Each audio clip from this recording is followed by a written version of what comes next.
Greetings! It is I, Tentus Naravan Dracovin, Lord and Emperor of the Dracovin Empire, and welcome. It is time to continue my discussion on Advanced Dungeons & Dragons, the 2nd edition of AD&D.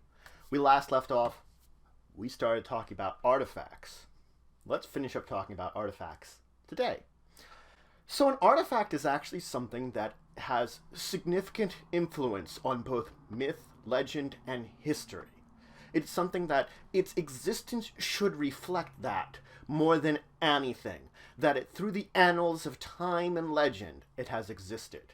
More than likely, stories will tell of how it has been wielded by a god or other far powerful divine being, or even a mortal whose abilities went far beyond the capabilities of a normal man.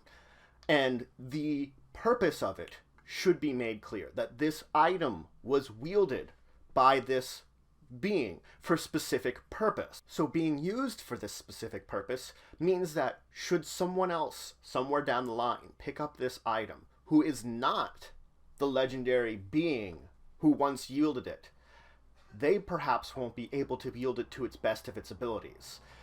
Its controller, its original owner, effectively, could continue to use it regardless of the purpose. But those that use it and aren't the owner, they seldom tap into its full abilities. Sometimes they do tap into some of those if it's around the original purpose that the item was made for. But the fact is also, many of these items might not have their purpose anymore. They might have fulfilled it. The powerful sword might have slain the enemy of the god that the god was fighting against, and therefore fulfilled its purpose. There are some items that have purposes that might not ever be fulfilled just by the nature of the purpose that is added in there. In that case, of course, yes, you could still quest for that purpose. Now, because artifacts are so powerful and so game-changing, you never just introduce one into your game. If you introduce an artifact, it should be for a specific purpose and to be a key point within the game that you are running. If I introduce it at the beginning of the game, then it's effectively in and of itself a call to arms for your players. They're getting this artifact drives them into the story. Or it could be something that they learn about this artifact very early on, and their quest for it drives them to it. It could be that they view something and they see this powerful item and it draws them into perhaps trying to acquire it themselves for whatever reasons that they own have, or reasons that might be at the behest of someone driving them. You could even have it that a enemy, a villain, has the item in their hands, and now your heroes have an uphill battle in order to reclaim it from them before they can use it to its full effects to destroy the world, conquer a kingdom, do something grand and grandiose. Because every story that you tell that relates to an artifact should be of an epic scale. Because it's so important that these objects exist in the way that they do. They are made to be epic and grandiose. They are made to be key items and important, and there's a lot of danger inherent to their existence within the game, because not only is most likely what's guarding them dangerous, but possessing one could be a danger to your players because of the enemies that might want to claim it from them. So the item itself should be integral to the plot of the game that you're putting out. It should be a key portion of it. Never be too eager to hand out a magic item. You want to make sure that they remain this unique nature and that they have this importance. So perhaps in the course of a character's campaign, they might only come across one ever. Another reason behind this is your characters can only save the world so many times before it becomes something boring to do. You can only save the world from so many massive catastrophes in the span of what would be an adventurer's career, which is a pretty short time, theoretically.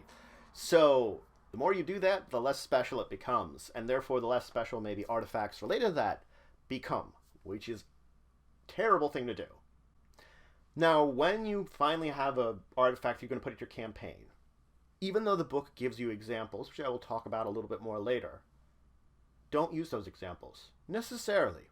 You want an artifact that is designed for your campaign, not a campaign designed around an artifact. When an artifact has the critical importance that it does, that shows, then yeah, you want to make sure to add it in just the right way. And therefore, making your own also adds that uniqueness, that specialness.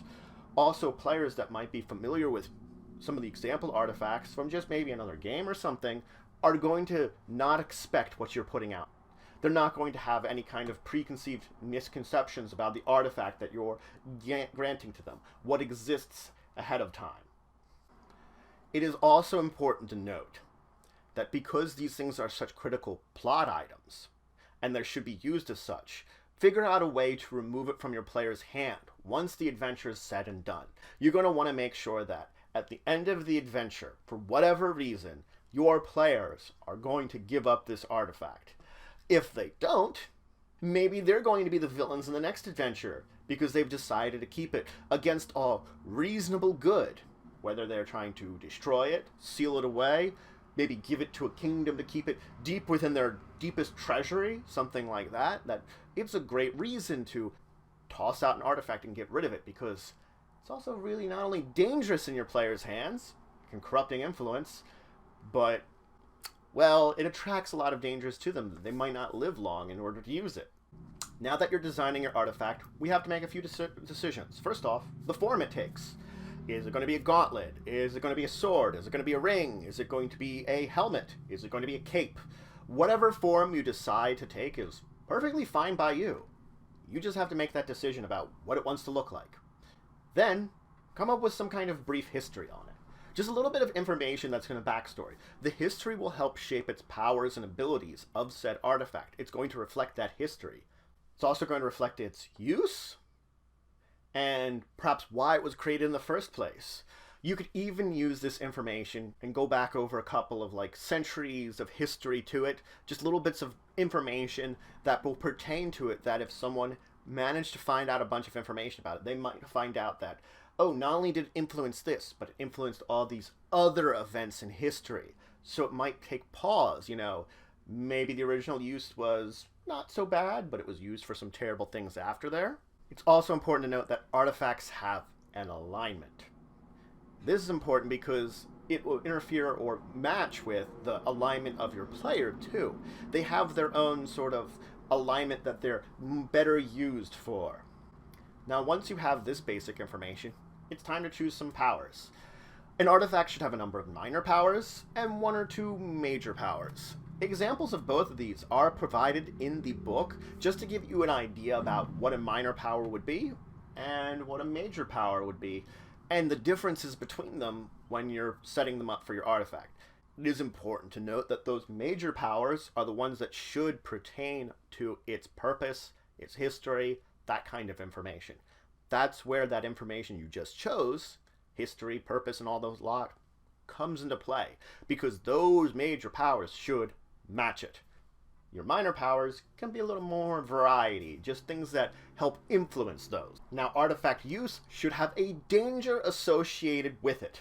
This is more than just I'm holding on to it. This is I'm using the artifact and it's causing probably either some kind of negative side effect, or it might attract the attention of some kind of enemy. There are some examples of dangers related to an artifact that you can choose from or come up with one on your own.